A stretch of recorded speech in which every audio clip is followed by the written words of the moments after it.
Papakita ko sa'yo lahat ng mga gamit ko na dinala ko sa baba. Siyempre, hindi ko to kwarto. Kusina namin to. Tsush!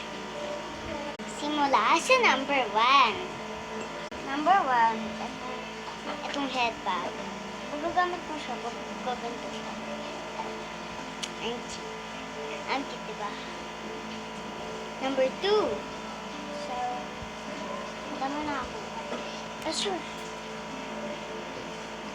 Dating nasa tindahan kami, madami na akong clips.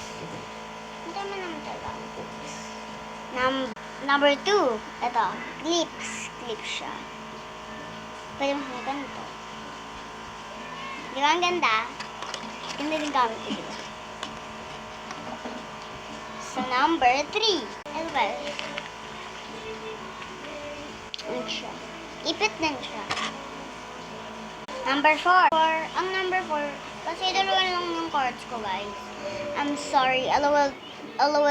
Pang LOL ko lang kasi ito. Tapos ito, nakuha ko ngayon ko lang siya nakuha. Nakuha ko siya sa Oreos. Ayan siya. Ang ganda. Ay, papakita ko yung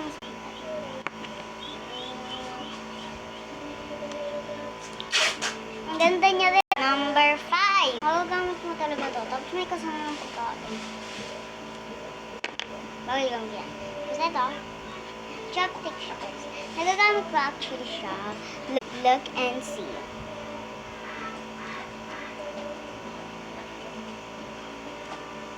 Let's go! Mag-exercise ako sa next video ko, guys. Bye! At saka, ano ko din ko to. Ito ko to kung gumagana ba talaga siya pag naka-open.